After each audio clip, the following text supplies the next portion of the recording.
Hi guys, எல்லாருக்கும் வணக்கம். இன்னைக்கு சினிமா கமெண்ட்ரியில் கேண்டி கேன் லைன்.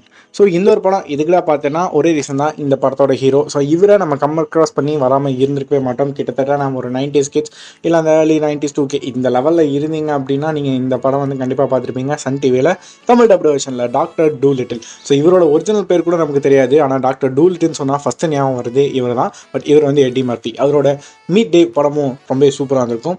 ஸோ அந்த வகையில் அதுக்கப்புறம் ஒரு டூ லிட்டில் படம் வந்துச்சு. பட் அது வந்து நம்ம ராபர்ட் டானி ஜூனியர் பண்ணியிருப்பார். பட் அதுவும் இதுதாங்க மெயின் அப்படின்ற அளவுக்கு அந்த படம் வந்து செம்மையாக இருக்கும். ஸோ இப்போ இவரோட படமான இந்த படத்தோட ட்ரெய்லர்லாம் பார்க்கல, ஸ்ட்ரெயிட்டாக அமேசான் ப்ரைமில் அவைலபிளாக இருந்துச்சு. கண்டிப்பாக காமெடியாக தான் இருக்கும்னு சொல்லிட்டு எந்த ஒரு ஹெசிடேட்டும் ஆகாமல் இந்த படம் வந்து பார்க்க ஆரம்பிச்சிட்டேன். ஸோ என்ன ஒரு பேஸ் அப்படிங்கிறது தெரியாது. பட் கிறிஸ்மஸ் சீசன் ஸ்டார்ட் ஆயிடுச்சு. அந்த ஒரு ரீசன்னால் ஒரு கிறிஸ்மஸ் கூட்டான ஒரு படமாக வந்து இந்த படத்தை வந்து எடுத்து கரெக்டாக இந்த டைமில் வந்து ரிலீஸ் பண்ணியிருக்காங்க. படம் வந்து ஃபேண்டஸியாக தான் இருந்துச்சு. ஏன்னா தலைவர் இருக்கார்லேயே ஃபேண்டஸியாக தான் இருந்தாலும் அதே சமயம் செம்ம காமெடியாக இருந்துச்சு. ரொம்பவே என்ஜாய் பண்ணேன் இந்த ஒரு படத்தை.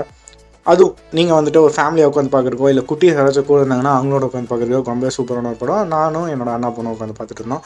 செம்ம ஃபன்னுங்க இந்த ஒரு படம் அப்படிங்கிறது. கதை காலத்தை பொறுத்த வரைக்கும் பார்த்தீங்கன்னா ரொம்ப சிம்பிள் தான். கிறிஸ்மஸோட முன்னத்து நாள் தலைவருக்கு வந்து வேலை போயிடுது. அஃப்கோர்ஸ் ஹீரோஸ் எல்லாத்துக்கும் இதுதான் நடந்துகிட்ருக்கு. ஸோ அந்த ஒரு சமயத்தில் இவரோட அந்த தெருவில் கேண்டி கேன் லைன் அப்படிங்கிற அந்த தெருவில் வந்துட்டு ஒரு போட்டி வைக்கிறாங்க. யாரோட வீட்டை பயங்கரமாக அழகாக டெக்கரேட் பண்ணுறீங்களோ அவங்களுக்கு வந்து கிட்டத்தட்ட $1,00,000 சம்திங் அவ்வளோ அமௌண்ட்டை வந்து தருவோம் அப்படின்னு சொல்லி வச்சிடறாங்க. ஸோ அதுக்கு எல்லாருமே வந்து எப்படி அவங்க வீடை டெக்கரேட் பண்ணலாம்னு சொல்லி பார்த்துருக்க அந்த ஒரு சமயத்தில் வேலை போன நம்ம தலைவரே சரி இதில் ஜெயிச்சு இந்த காசை கைப்பற்றலாம்னு சொல்லிட்டு ஒரு கடையை தேடி போகிறாரு. ஸோ அந்த கடை தான் வந்துட்டு நிஜமான சாண்டாவோட ஒரு எல்ஃபான பெப்பர்மின்ட் அப்படிங்கிறவங்க வச்சு நடத்துகிற கடை. ஸோ அங்கிருந்து டால்ஸ் வந்து வாங்கிட்டு வரலாம்னு சொல்லிட்டு கிளம்பி போகிறார். இந்த இடத்துல தான் தலைவர் ஒரு அக்ரிமெண்ட் சைன் பண்ண போகிறாரு. அதை சைன் பண்ண போகும்போது பாஸ் என்கிற பாஸ்கரன் படத்தில் வர மாதிரி கையெழுத்து போடாதே அப்படின்னு சொல்லி எல்லாம் சொல்கிற மாதிரி இருந்துச்சு.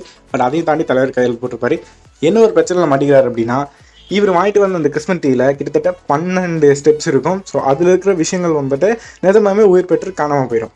அந்த கிறிஸ்மஸ் ஈவ் நைட் 8 மணிக்குள்ளே இந்த ஒவ்வொரு ஸ்டெப்லேயும் இருக்கிற அந்த ஒரு ரிங்கை கண்டுபிடிச்சி எடுத்தால் மட்டும்தான் இவர் வந்துட்டு அந்த ஒரு என்ன சொல்கிறது ஒரு போட்டி. எது எப்படின்னா அதை எடுக்கலை அப்படின்னா ஆல்ரெடி அங்கே வந்துட்டு ஒரு சின்ன சின்ன டால்ஸ் இருப்பாங்க. கிட்டத்தட்ட மெழுகால செஞ்ச கிளாஸில் செஞ்ச டால்ஸ் அந்த மாதிரி ஒரு டாலாக இவர் வந்து மாறிடுவார் அப்படிங்கிற மாதிரி சொல்லிடுவாங்க.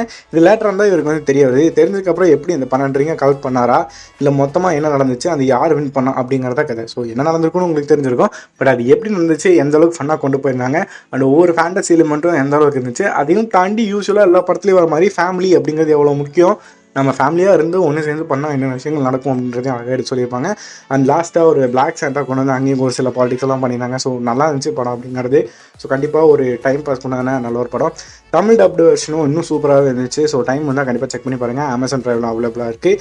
நான் இன்னும் நல்ல படங்களை பார்த்துட்டு உங்களுக்கு சஜஸ்ட் பண்ணுறேன். நீங்கள் பண்ண வேண்டியதெல்லாம் நம்ம சேனல் சப்ஸ்கிரைப் பண்ணிட்டு அந்த பக்கத்தில் இருக்க பெல் பட்டனை டைப் பண்ணி விட்டுருங்கோ. என்னடா ரொம்ப வளர்ற